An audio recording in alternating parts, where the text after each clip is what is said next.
साथियों, जय भोलेनाथ, जय श्री राम। आज का वीडियो मकर राशि वालों के लिए। साथियों, आज के वीडियो में 3 प्रश्नों के उत्तर आपको देने वाले हैं।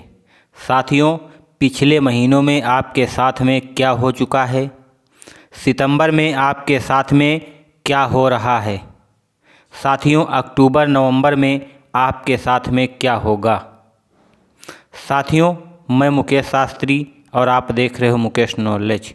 साथियों, अगर भोले बाबा से सच्चा प्रेम करते हो तो चैनल को सब्सक्राइब कर लेना। अगर संकट मोचन हनुमान जी से सच्चा प्रेम करते हो तो वीडियो को लाइक करके कमेंट बॉक्स में उनके प्रभु श्री राम का नाम जरूर लिख देना। साथियों, चलिए वीडियो को हम शुरू करता हूं।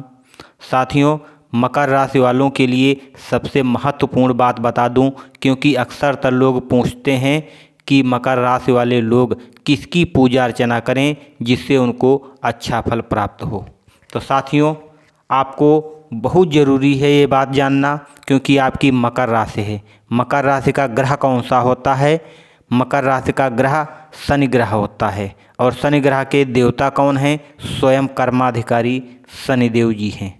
साथियों, आपके राशि के जो मालिक हैं वो शनिदेव हैं, भगवान भोले बाबा हैं और हनुमान जी हैं।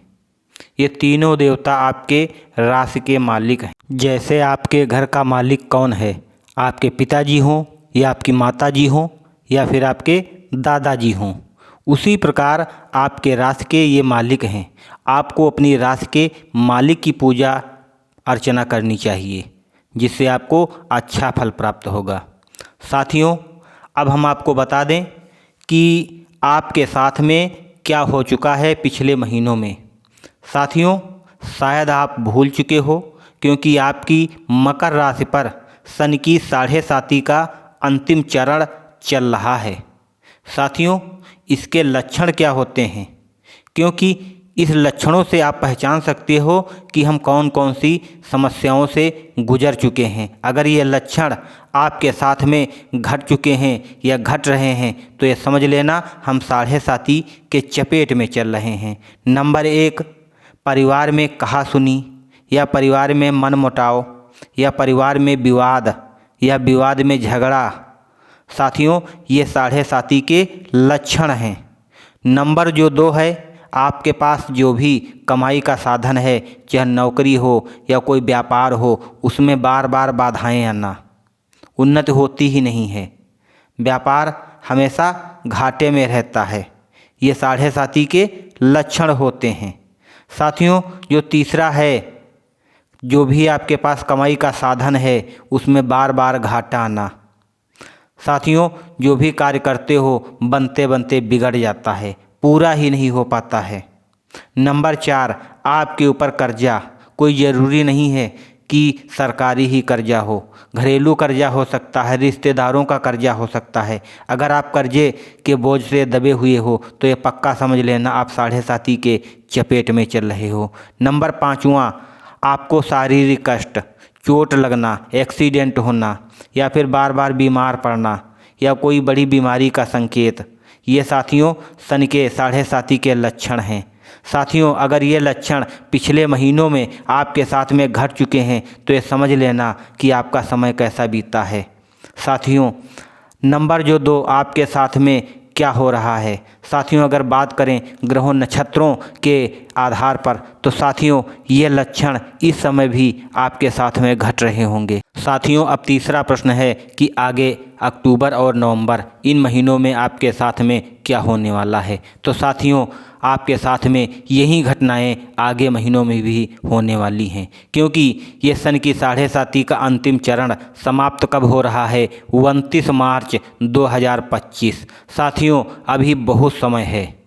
साथियों, अगर इसका उपाय नहीं करते हो तो ये समझ लेना आपका परिवार तहस नहस हो सकता है, बिगड़ सकता है, आपका भविष्य अंधकारमय हो सकता है, आपके जीवन में गरीबी कंगाली अपना डेरा जमाए बैठे रहेगी। साथियों, इससे बचने के लिए लास्ट में हम बहुत ही अच्छा, अचूक और रामबाण उपाय बताऊंगा। साथियों, चलिए हम एक नज़र डाल लेते हैं क्या कहती है ग्रहों की चाल अगले महीने अक्टूबर और नवंबर में। तो साथियों, मकर राशि वालों के लिए पारिवारिक जीवन कैसा रहेगा। साथियों, अगर बात करें पारिवारिक जीवन लगभग ठीक ठाक रहने की संभावना दिखाई दे रही है, क्योंकि दूसरे भाव के स्वामी शनि महाराज दूसरे भाव में वक्री अवस्था में रहेंगे, जिससे आप एक बार स्पष्टवादिता का परिचय देंगे। यानी आप अपनी बात को साफ साफ कहेंगे, भले ही किसी को तीर की तरह लग जाए। साथियों, हालांकि कुछ परिवार के सदस्य इसका बुरा भी मान सकते हैं, आपसे कहासुनी भी हो सकती है, आपसे लड़ाई झगड़ा हो सकता है, इसीलिए आप थोड़ा सा मीठा बोलने का प्रयास करें। साथियों, जिससे आपके परिवार में आपसे किसी का झगड़ा लड़ाई ना हो। साथियों, वक्री शनि की दृष्टि चतुर्थ भाव पर होगी। चतुर्थ भाव के स्वामी मंगल महाराज पूरे महीने शुरुआत के छठे भाव में रहेंगे। 20 अक्टूबर से आपके सप्तम भाव में प्रवेश कर जाएंगे। ऐसे में आपको कुछ चुनौतियों का सामना करना पड़ेगा और आपको कभी कभी विवाद जन्म ले सकता है। लड़ाई झगड़े से आप हमेशा दूर रहना है। साथियों, जब तक आपके ऊपर से साढ़े साती का प्रभाव खत्म नहीं हो जाता है, तब तक आप लड़ाई झगड़े की ना कोई बात करें और ना ही लड़ाई झगड़े के पास आपको जाना है, अन्यथा इसकी चपेट में आप जा सकते हो। हालांकि कोई ऐसी चिंता की बात नहीं होगी, फिर भी आपको मानसिक तनाव भी हो सकता है। जहां तक आपके भाई बहनों का सवाल है, तो उनका प्रेम आपको मिलेगा, आपका सहयोग भी करेंगे, आप भी उनका सहयोग करोगे, वो आपके मन के अनुसार कार्य करेंगे। साथियों, जिससे आपका मन प्रसन्न रहेगा। साथियों, साथ में आपके लिए बहुत बड़ी खुशखबरी है, आप किसी भी यात्रा पर जा सकते हो, ऐसा योग आपके राशि में बन रहा है। साथियों, लेकिन 20 अक्टूबर से जब मंगल आपके सप्तम भाव में प्रवेश करेंगे, वहां से आपके दसम भाव और प्रथम भाव और द्वितीय भाव को देखेंगे, तो परिवार में कुछ बातों को लेकर के लंबा विवाद चल सकता है। इससे आपको सावधानी रखनी होगी। ऐसे में आपको अपनी बुद्धिमानी दिखा करके कई सारी समस्याओं से बचना होगा।